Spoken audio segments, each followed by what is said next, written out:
Imagina volver a casa y encontrar pequeñas cosas que no encajan.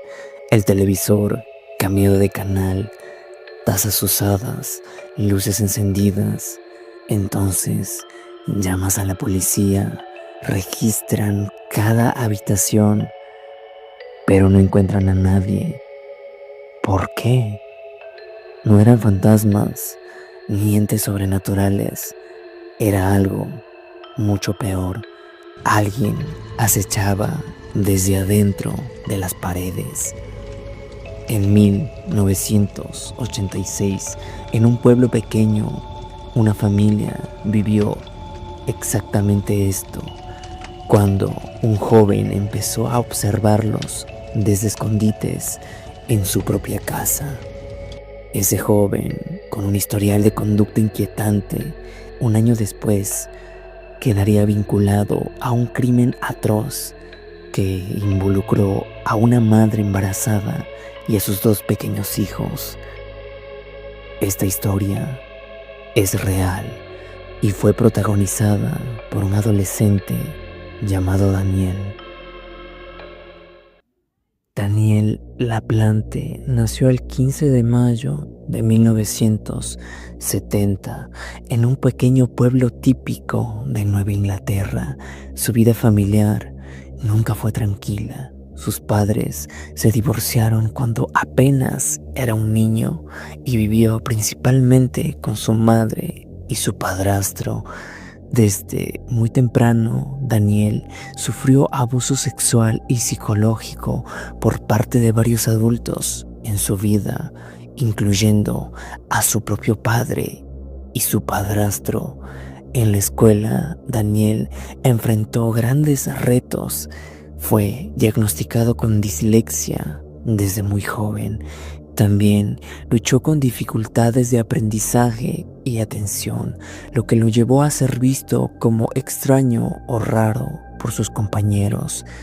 Estos lo describían como alguien solitario, con mala higiene y difícil de relacionarse.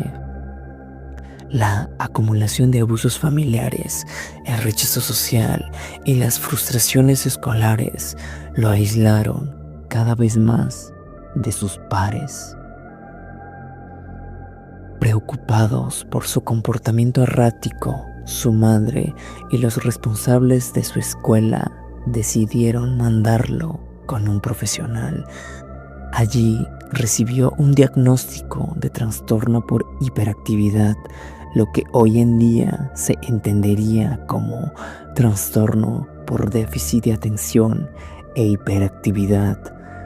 Pero en vez de encontrar ayuda y contención, su vulnerabilidad fue aún más explotada. Laplante afirmó que el propio psiquiatra abusó sexualmente de él durante varias sesiones. Este episodio marcó profundamente su percepción de confianza en los demás y su capacidad de regular sus propias emociones. Con apenas 15 años, Daniel comenzó a mostrar comportamientos criminales, robos menores en casas del vecindario. Más tarde, entradas a domicilios vacíos, donde no solo robaba, sino que jugaba con las pertenencias de las víctimas para inquietarlas.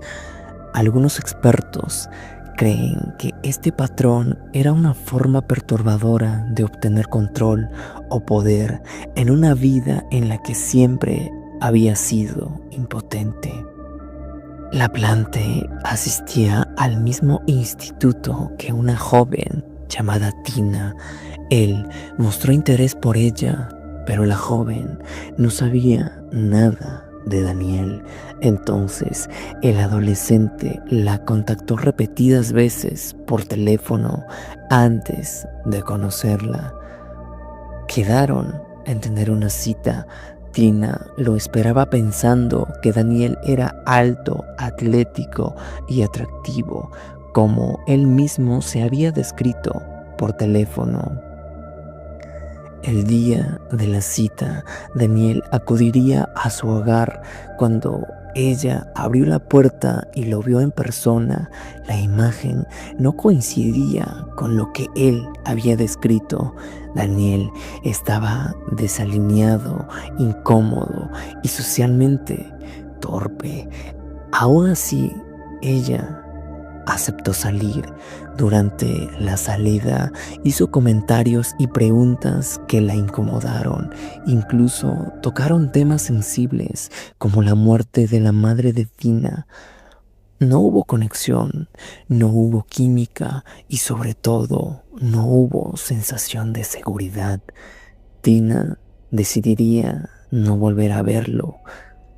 Para la mayoría de los adolescentes, un rechazo sería doloroso, pero pasajero. Para Daniel, no.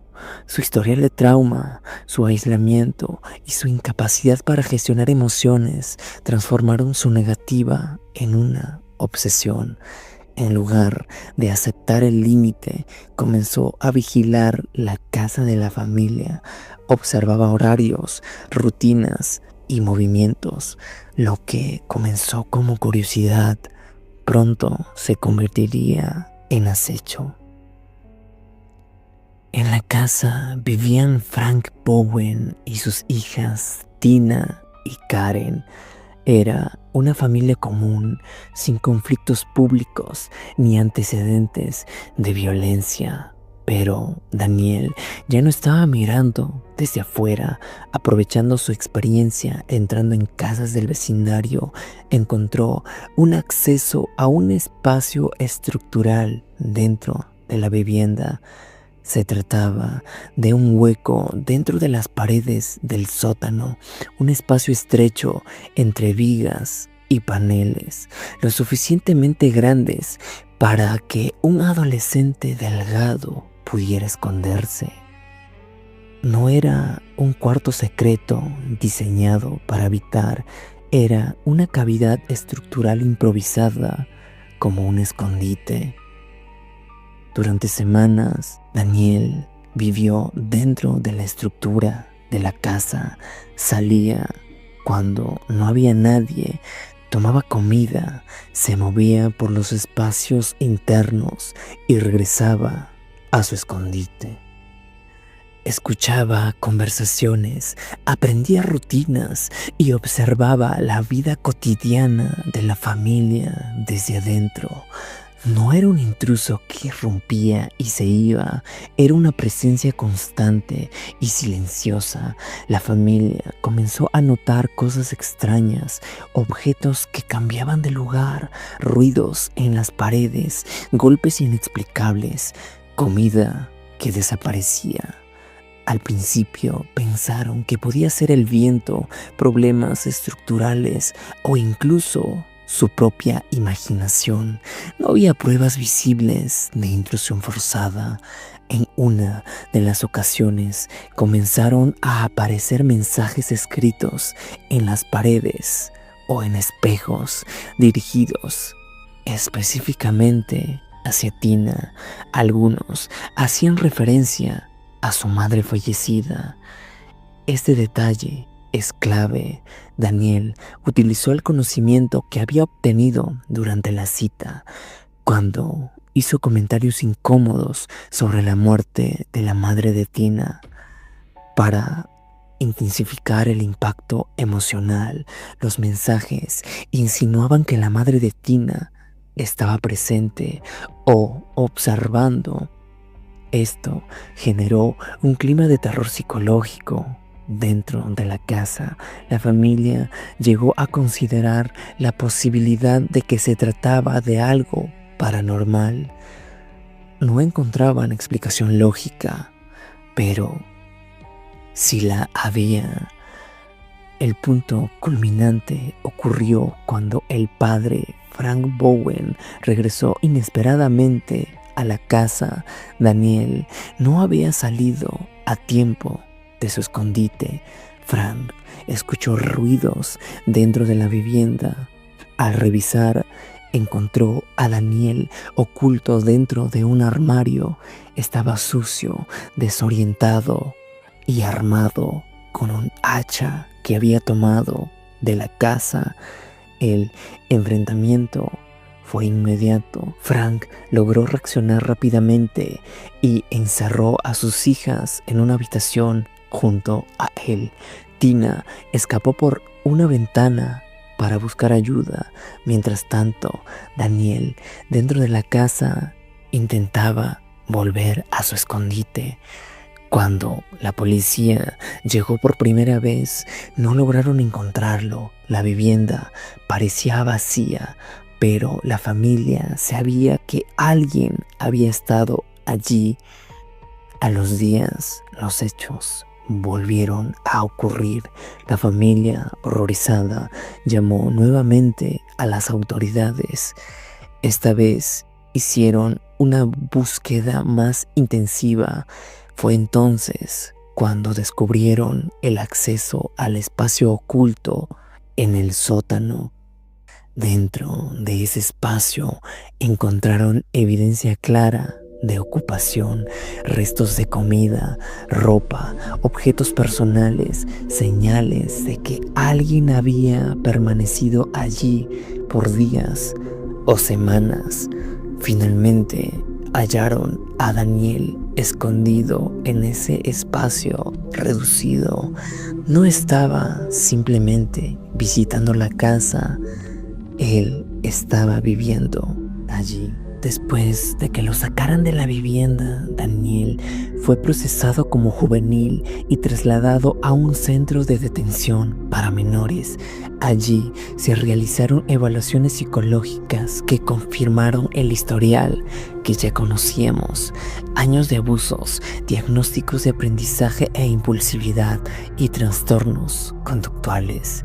Estos informes sirvieron para comprender su perfil, pero no lo eximieron de responsabilidad penal. Daniel fue enviado a un centro de detención juvenil estatal.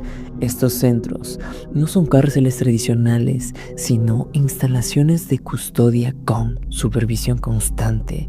La idea del sistema juvenil en los años 80 era rehabilitar antes que castigar. Sin embargo, no existen registros públicos de que haya permanecido un periodo extremadamente largo en el lugar. Lo que sí se sabe es que eventualmente fue puesto en libertad, y ahí es donde el caso cambiaría. Mientras estaba afuera, no se reintegró positivamente a la sociedad.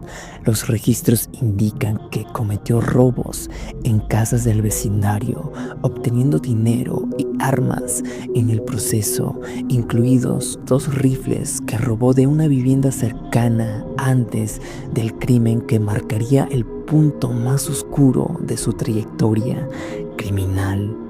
El 16 de noviembre de 1987, menos de un mes antes de los asesinatos, LaPlante entró sin autorización en la casa de la familia Gustafsson, robando varios objetos como un teléfono inalámbrico, cajas de cable, un control remoto y monedas de una colección familiar.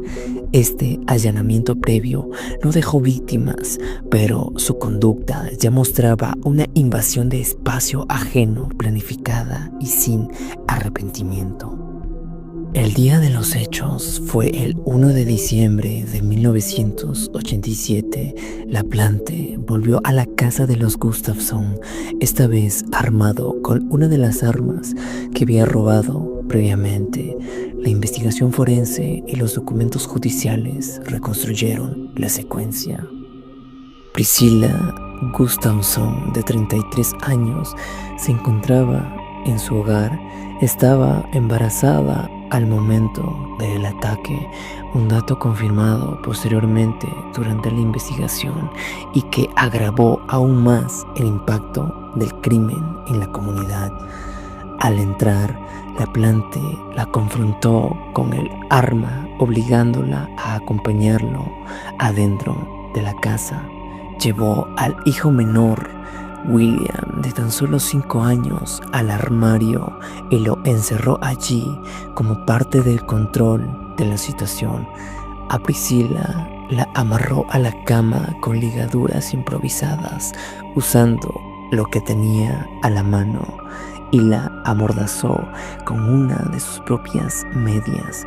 A partir de ahí, el análisis forense indica que la plante abusó sexualmente de ella y luego le disparó 2 veces a quemarropa en la cabeza, lo cual fue confirmado por evidencia balística y testimonios periciales durante el juicio.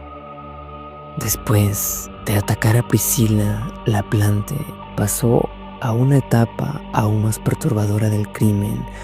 Primero, sacó a William del armario, lo llevó al baño y lo ahogó en la bañera. Según determinó la propia autopsia, al intentar abandonar la casa, encontró a su hermana mayor, Abigail, de 7 años, llegando en ese momento de la escuela. La persuadió y forzó a entrar al baño de abajo y luego la ahogó también en una bañera con signos de traumatismo como de sumersión, de acuerdo con la evidencia forense presentada posteriormente en el tribunal. Esa misma tarde, el esposo Andrew Gustafsson regresó del trabajo y encontró a Priscilla muerta en el dormitorio principal. Alarmado, llamó a las autoridades. Los cuerpos de los niños fueron localizados después en baños distintos de la vivienda. La escena no mostraba un motivo de robo evidente. Muchos objetos de valor seguían intactos, lo que llevó a los investigadores a concentrarse en un móvil distinto, uno basado en el comportamiento de la plante tras su salida de detención. Huye de la casa cuando venían a hablar con él, iniciándose un operativo de búsquedas con perros, helicópteros y varias jurisdicciones coordinadas. Durante su huida, robó una camioneta y mantuvo brevemente como rehén a la dueña. Al intentar escapar en la carretera, fue detenido por un oficial, pero inmediatamente huyó a pie. Terminó escondiéndose en un vertedero de basura dentro de un patio de madera, donde finalmente fue capturado por la policía y puesto bajo custodia. Tras su arresto, la plante fue llevado a juicio, donde una investigación forense y testimonios detallaron los hechos que llevaron a la muerte de Priscilla Gustafsson y sus 2 hijos menores. El jurado lo encontró culpable de 3 cargos de asesinato en primer grado. El juez impuso 3 cadenas perpetuas consecutivas, reflejando la gravedad de cada una de las vidas que fueron arrebatadas. Con el paso de los años, cambios en la ley sobre penas a menores permitieron una revisión en su sentencia. En una audiencia, la plante expresó remordimiento, pero el tribunal determinó que no había suficiente evidencia de rehabilitación y mantuvo la decisión de que solo podía ser considerado para libertad condicional tras al menos 45 años en prisión. Hoy sigue encarcelado y su caso se mantiene en el debate público sobre justicia, rehabilitación y responsabilidad penal en jóvenes que cometen crímenes de tales magnitudes. Si el video o mi narración te gustaron, te invito a que conozcas esta otra historia, igual de real e impactante.